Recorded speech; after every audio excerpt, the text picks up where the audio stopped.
Hello दोस्तों, तो आप सबको आदर्श विद्या मंदिर यूट्यूब चैनल पे स्वागत है। सबसे पहले मैं आज जानूंगा राष्ट्रीय आय और प्रति व्यक्ति आय में अंतर क्या होता है, उसके बारे में हम लोग जानेंगे। तो हम लोग बिना समय को गंवाते हुए लगभग 2 से 3 मिनट में राष्ट्रीय आय और प्रति व्यक्ति आय में जो अंतर होता है उसके बारे में हम लोग जान लेंगे।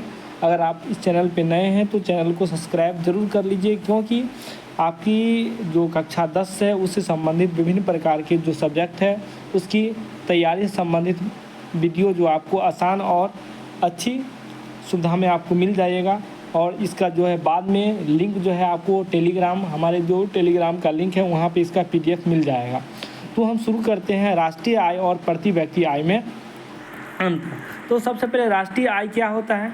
तो राष्ट्रीय आय के बारे में आप लोग जानते हैं कि किसी देश में एक वर्ष में अर्जित आय की कुल मात्रा को राष्ट्रीय आय कहते हैं। तो हम देखते हैं राष्ट्रीय आय और उसके बाद प्रति व्यक्ति आय। तो राष्ट्रीय आय क्या है, तो एक वर्ष में देश में अर्जित आय की कुल मात्रा को क्या कहते हैं, राष्ट्रीय आय कहते हैं। उसके बाद तो हम बता दिए हैं आपको राष्ट्रीय आय, तो कोई देश में एक वर्ष में जो अर्जित आय की जो कुल मात्रा होता है उसको हम लोग कहते हैं राष्ट्रीय आय कहते हैं। वहीं अगर प्रति व्यक्ति आय की बात करें तो जबकि प्रति व्यक्ति आय जो होता है आय देश में औसत प्रति व्यक्ति आय होती है। मतलब ये देश में जो औसत होता है, जब राष्ट्रीय आय में देश की कुल जनसंख्या से भाग देने पर जो प्राप्त होता है उसी को प्रति व्यक्ति आय कहते हैं। प्रति व्यक्ति में तो क्या औसत ही नहीं निकला जी, ये हो गया औसत। मतलब जबकि प्रति व्यक्ति आय जो होता है औसत प्रति व्यक्ति आय होती है। उसके बाद हम देखते हैं दूसरा अंतर जो देखते हैं कि क्या होता है कि राष्ट्रीय आय से पूरे देश की आर्थिक स्थिति को दर्शाता है।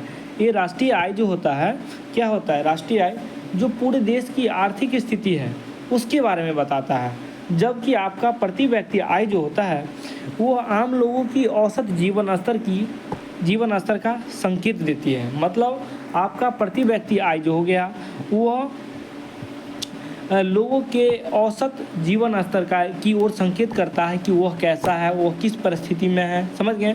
उसके बाद देखते हैं तीसरा नंबर अंतर जो है कि राष्ट्रीय आय की गणना जो है जिसमें कुल आय को जोड़ कर की जाती है। मतलब आपका जो है राष्ट्रीय आय की गणना जो किया जाता है इसमें लोगों की आय जो होता है उसमें जोड़ा जाता है।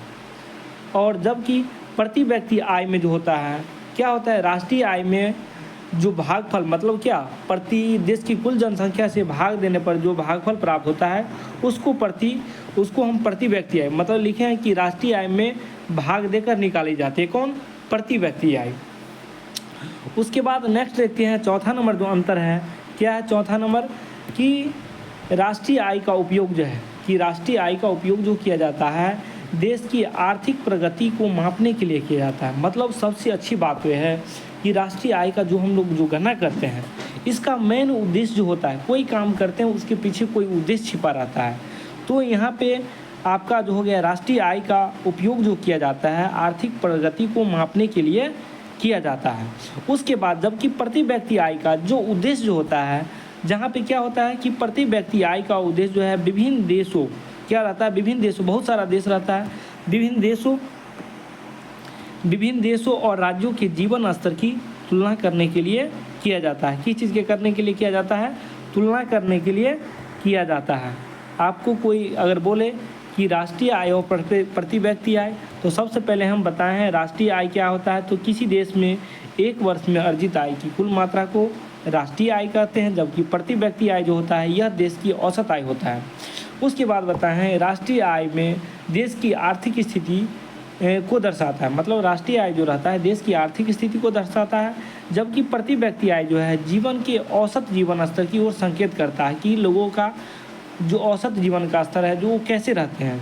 उसके बाद बताए हैं आपको तीसरा अंतर बताएं कि राष्ट्रीय आय की गणना में जो देश की कुल आय को जोड़ कर की जाती है। मतलब राष्ट्रीय आय की गणना देश की कुल आय को जोड़ कर की जाती है, जबकि प्रति व्यक्ति आय जो होता है राष्ट्रीय आय में भाग देकर निकाली जाती है। उसके बाद चौथी बात जो बताए हैं राष्ट्रीय आय का उपयोग जो किया जाता है कि राष्ट्रीय आय का जो आपका उपयोग जो किया जाता है ये किया जाता है, राष्ट्रीय आय का उपयोग देश की आर्थिक प्रगति को मापने के लिए किया जाता है। जबकि प्रति व्यक्ति आय का उपयोग जो है देश के विभिन्न और या राज्यों के जीवन स्तर की तुलना करने के लिए किया जाता है। और पांचवा अंतर जो हम लोग देख लेते हैं, ये पांचवा अंतर क्या है कि जैसे राष्ट्रीय आय में वृद्धि होती है, अगर मान लीजिए कि राष्ट्रीय आय में वृद्धि हो रहा है तो क्या होगा, प्रति व्यक्ति आय में भी वृद्धि होगा। यह एक दूसरे से क्या है, रिलेटिव है। तो हम बताए हैं कि राष्ट्रीय आय और प्रति व्यक्ति आय में अंतर। तो पहले पांचवा बताया है कि राष्ट्रीय आय में वृद्धि होने से प्रति व्यक्ति आय में भी वृद्धि होती है। आप अगर हमारे कोचिंग से संबंधित विशेष जानकारी प्राप्त करना चाहते हैं तो दिए गए नंबर जो है 7488294406 पर संपर्क कर सकते हैं। और साथ ही इस चैनल पर नए आए हैं तो चैनल को लाइक, सब्सक्राइब और कमेंट जरूर करें। थैंक यू, धन्यवाद।